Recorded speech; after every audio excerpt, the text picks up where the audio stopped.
채무인 아니, 것처럼. 사람마다 달라. 알았어. 새마을금고대출 이런 거 썼던 사람들 우습지도 않아. 야 그거 갖고 쫄고 그러냐.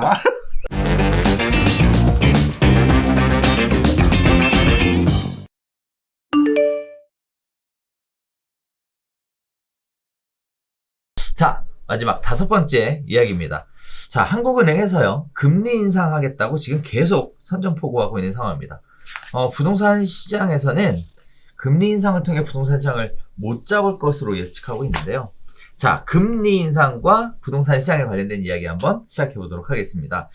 자, 한국은행이 부동산 시장 과열을 지적하면서 금리 인상 의지를 보이는 가운데 과연 금리를 올리면 집값 상승세가 꺾일지 시장에 관심이 쏠리고 있습니다. 자, 20일 한국은행에 따르면 금융통화위원회에서 지난 16일 기준금리를 0.5%로 동결하기로 했다고 합니다. 사상 최저의 금리가 계속되고 있는 상황인데요. 이번 금리 동결 결정도 7월 이후 코로나 바이러스 확진자가 1000명 올 정도로 사회적 거리두기가 다시 강화되면서 인상을 연기한 것에 불과하다. 인상을 하는 건 예정되어 있고 연기하는 것에 불과하다라는 해석을 보이고 있는 상황입니다. 자, 오는 8월과 10월, 11월 열리는 금통위에서 최소 한 차례 이상 금리가 인상될 것이다 라고 전망하고 있다는데요. 한국은행이 금리 인상에 대한 카드를 꺼내든 것은 부동산 시장 때문이라고 합니다. 가계부채 급증, 주택시장을 비롯한 자산시장의 버블, 이 두 가지 때문에 금리 인상을 고려한다는데요. 부동산 전문가들의 반응은 아주 사뭇 다릅니다. 결국 공급이 핵심이지 금리가 핵심이 아니다.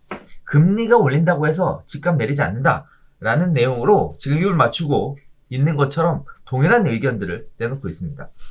자, 금리를 인상하더라도 시장 안정화에 미치는 영향은 제한적일 것으로 본다고 합니다. 노무현 정부 당시 기준금리가 6%대였는데도 집값은 가파르게 상승했었다.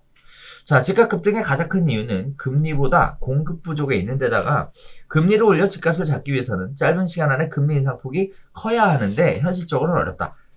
자, 금리가 오르면서 부동산 시장도 단기적으로 위축되겠지만 결국 공급이 원활하지 않으면 매수는 다시 강해질 것이다. 자, 오히려 금리 인상이 경기 회복 기대감으로 해석돼서 집값이 올랐던 적이 더 많다는 점을 염두에 두어야 한다. 자, 금리가 0.25% 오르면 1억 원을 대출했을 경우 1년 이자액 증액분이 25만 원, 월 2만 원 수준이다. 심리적 부담은 커질 수 있겠지만 개인적 관점에서 볼 때는 실질적 부담은 없다라고 보는 게 맞다. 자, 그리고 우리나라는 지금까지 주택 대출과 관련돼서 잘 관리하고 있어서 시장 자체가 급격히 무너지거나 가격이 안정화되는 건 어렵다. 이런 얘기들을 하고 있습니다. 자, 반면에 미국 얘기들을 잠시 하고 있는데요. 미국과 달리 우리나라는 개인의 비율이 높아서 금리로 인한 부동산 시장 타격이 그리 크지 않을 것으로 전망들을 하고 있고요. 또 개인 단위에서는 금리보다 대출 한도가 더 중요하기 때문에 이런 거 큰 영향을 미치지 않을 것이다. 계속 이런 얘기 나오고 있습니다. 오히려 전세 시장에는 금리 인상이 단기적으로 부담될 수 있다. 이런 얘기들이 나오고 있는 상황입니다. 자, 세입자들 수요들이 줄고 월세 대신 전세보증금으로 은행 이자 소득을 선택하는 집주인이 늘어나고 이런 식의 이야기들인데요. 자, 금리 인상이 부동산 시장 가격의 안정에 도움이 안 된다. 오히려 전세 시장에는 부담이 될 수 있다. 이런 식의 의견이 나오고 있습니다. 자, 어떻게 보셨어요? 금리 인상, 부동산 시장 상관관계. 이거 지난번에 하긴 했는데. 맨날 하는 얘기죠. 그러니까. 별로 그냥 기사에서 지금 읽어주신 기사 내용에 주된 내용들이 되게 많이 있고요. 그냥 동의하는 편이고 별로 새로운 얘기가 아니라서 한국은행이 금리 올릴 수 있겠어요? 올린다고 해도 얼마나 올리겠어요? 그냥 딱 그걸로 끝나는 것 같고 시장 참여자들도 금리 인상을 겁내지 않는 것 같습니다. 그러니까. 지금 코로나 확진자 다시 늘어나고 이런 상황에서 지금은 조금 일단은 금리 인상을 주저주저 할 거라고 생각하고 올린다고 하더라도 금리 3% 4% 올리겠어요? 많이 올려봐 1%포인트 정도 0.25%포인트 한 번 올리고 얼마나 더 계속 올릴 수 있을지 모르겠지만 내가 더 내야 될 이자 증가분에 대해서 뭐 지금 대출을 받고 있는 사람들이 또는 받을 사람들이 그렇게 공포감을 느끼는 수준은 아닐 거고 뭐 기사에도 있었던 것처럼 한도가 축소되면 깝깝해 그럴지 몰라도 그렇게 크게 반응하진 않을 것 같은데 현재로서. 저 개인적으로는 이런 생각도 좀 해봤어요. 일단은 제가 이 여러 가지 기사들 중에 가장 마음에 좀 와닿았던 거는 뭐냐면 금리가 0.25% 오르면 1억 원을 대출했을 때 1년 이자액 증가분이 25만 원이다. 월 2만 원이라는 거죠. 그 심리적 부담은 커지는데 실질적 부담은 거의 없다라는 거. 심리적 부담이 왜 커져? 그걸 알면 야 그냥 밥 한 끼 덜 먹으면 우리 이런 거잖아. 우리 이런 거. 막 정작 월로 환산해서 이자를 계산해보면 얼마 안 되는데 대출 받으셔야 됩니다. 이자가 뭐 예를 들어 3.1%입니다. 3.15%입니다. 0.5%나? 뭐 이러잖아. 난 모르겠어. 하도 고금리를 많이 써봐가지고.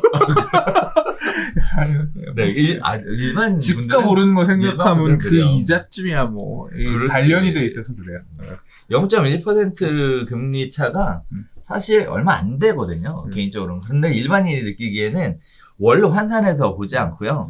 이자율로만 보니까 이게 엄청난 채무인 것처럼. 사람마다 달라. 알았어. 새마을금고대출 이런 거 썼던 사람들 우습지도 않아. 야 그거 갖고 어쩌고 그러냐.